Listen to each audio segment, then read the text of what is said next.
Hello दोस्तों। तो आज के वीडियो में हम देखेंगे कि फेरुल कोड क्या होता है। ठीक है,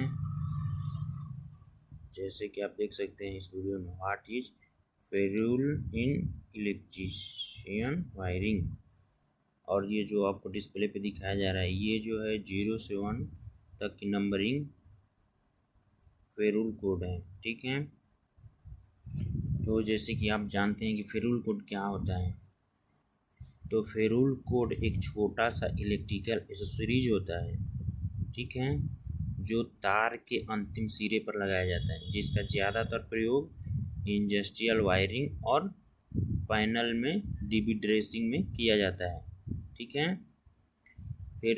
फेरुल एक तरह से आइडेंटिफिकेशन का कार्य करता है, जैसे कि फेरुल कोड 0 से 1 और A to Z नंबरिंग और अल्फ़ाबेटिकली होता है। जैसे आपको मैंने अभी वीडियो में दिखाया था, 0 से 1 तक एक रिंग था, वो नंबरिंग में था। ठीक है, तो ये होता है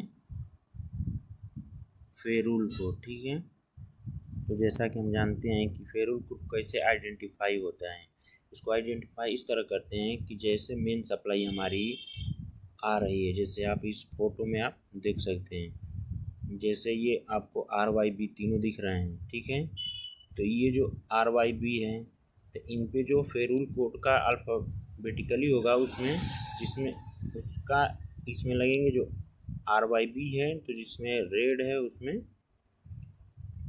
R लगेगा, और जो येलो होता है उसमें Y लगेगा, और जो ब्लू होता है उसमें B का लगेगा। ठीक है, फेरुल को तो जैसा कि आप इसमें देख सकते हैं, आपको दिख रहा होगा।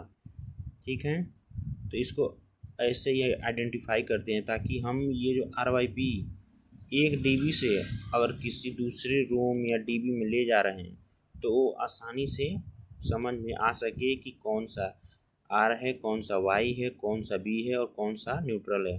जैसे कि आप इस फोटो में देख सकते हैं, जो स्क्रीन पे दिखा रहा है, डिस्प्ले है, नेटवर्क है, कीबोर्ड है, ऑडियो फ्रिक्वेंसी है। यानी कि ये ऐसे ही दिखा के आइडेंटिफाई होता है कि इस पोर्ट को हमें कहाँ पे ले जाके फिर लगाना है। ठीक है, तो अब हम देखेंगे फेरुल कोड के कुछ सीरीज जो कि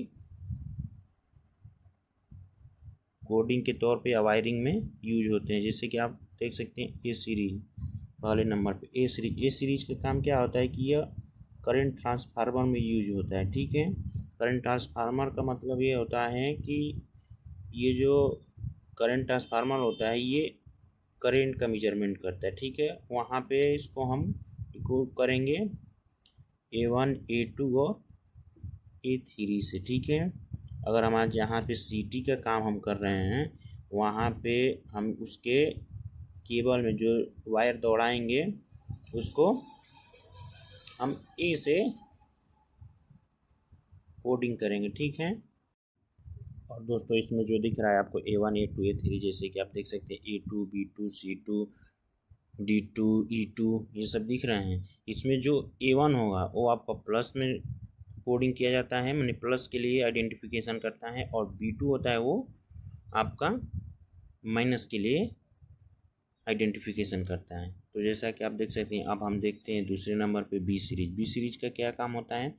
यह बस बार प्रोटेक्शन करता है। जैसे कि हम बस बार यूज करते हैं किसी डीबी में या पैनल में, यानी न्यूट्रल को जिसमें ले जाकर बस बार में जोड़ते हैं, तो ये वहाँ पे आपको बी सीरीज का यूज करना पड़ेगा। यानी कि हम बी सीरीज जहाँ पे बी का कोडिंग करेंगे, उसे उठाएंगे तो हम दूसरे नेक्स्ट पैनल में जोड़ेंगे किसी अदर डीबी या पैनल में। ठीक है, और तीसरे नंबर पे है आपका सी सीरीज का काम है कि ये प्रोटेक्शन सर्किट का काम करता है। ठीक है, जिसको हम C1 C2 C3 से दर्शाते हैं। अब है तीसरे नंबर पे, चौथे नंबर पे डी सीरीज मीटरिंग का काम करता है। ठीक है, इसको हम दर्शाते हैं D1 D2 D3 से।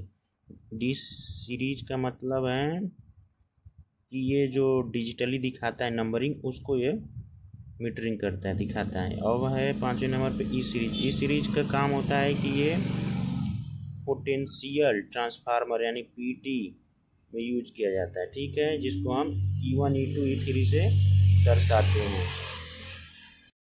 और पीटी का काम होता है ट्रांसफार्मर का वोल्टेज मेजरमेंट करना, ठीक है। और इसको E1 E2 E3 से दर्शाते हैं। अब है 66वें नंबर पे एच सीरीज। एच सीरीज का काम क्या होता है, इसका यूज होता है लो ट्रांसमिशन में, ठीक है। जहाँ पे 220 वोल्ट की सप्लाई पे काम होगा ना, वहाँ पे हम एच से दर्शाएंगे, जैसे H1 H2 H3, ठीक है। जहाँ पे एक सिंगल फेसो और न्यूट्रल यूज हो रहे हैं, वहाँ पे एच को दर्शाएंगे, ठीक है। अब नेक्स्ट पे आते हैं 7वें नंबर पे जे सीरीज। जे सीरीज का काम क्या होता है, ये डीसी इनकोडिंग में यूज होता है, ठीक है। जहाँ पे डीसी का काम होगा, जैसे 5 वोल्ट पे 12 वोल्ट पे, ठीक है। 12 वोल्ट की सप्लाई जहाँ पे जा रही होगी, जैसे पीसीबी में हम यूज कर रहे हैं, जैसे आपने एक डाटा में देखा था, ठीक है। तो इसको हम J1 J2 J3 से दर्शाते हैं, ठीक है। अब आता है 8वां नंबर पे के सीरीज। के सीरीज का काम होता है कंट्रोलिंग क्लोजिंग ट्रिपिंग का काम, मतलब कि जहाँ पे स्विचिंग का काम हो, क्लोजिंग ट्रिपिंग जहाँ पे एमसीबी लग रही हैं, वहाँ पे के सीरीज का मतलब एमसीबी से अगर हम उठा रहे हैं तो उसमें के सीरीज का फेरुल कोड डालेंगे, फिर नेक्स्ट ले जाके एमसीबी में जहाँ पे एमसीबी का यूज हो रहा है वहाँ पे लगाएंगे, और जिससे हमें पता चल जाएगा कि इसमें फॉल्ट है। तो इसको हम दर्शाते हैं K1 K2 K3 से। अब आता है 9वें नंबर पे एल सीरीज। एल सीरीज का काम होता है अलार्म इंडिकेशन और कम्यूटेशन में यूज होता है, मतलब कि जहाँ पे अलार्म बजते हैं वहाँ पे, जहाँ पे इंडिकेशन का काम होता है वहाँ पे एल सीरीज को लगाते हैं। जैसे इसको डिकोड करते हैं, दर्शाते हैं L1 L2 L3 L4 से। अब आता है एम सीरीज। एम सीरीज का काम क्या होता है, ये मोटर सर्किट में यूज होता है। जहाँ पे मोटर का हम यूज कर रहे हैं तो उसमें हम एम सीरीज डालेंगे, जिससे हमें पता चल जाएगा कि ये मोटर के लिए वायर है या फिर ये मोटर में जुड़ेगी, ठीक है। इसको हम M1 M2 M3 से दर्शाते हैं। अब आता है 11 नंबर पे एन सीरीज। एन सीरीज जो होता है ये ऑप्टिकल लाइन में यूज होता है, जहाँ पे ऑप्टिक्स से काम होता है उसमें होता है इसका प्रयोग एन का। और दोस्तों, वीडियो आपको कैसा लगा ये कमेंट करके ज़रूर बताएं, और जो इसमें कमी दिखे उससे भी ज़रूर आप कमेंट करें, और चैनल को सब्सक्राइब करना ना भूलें। धन्यवाद।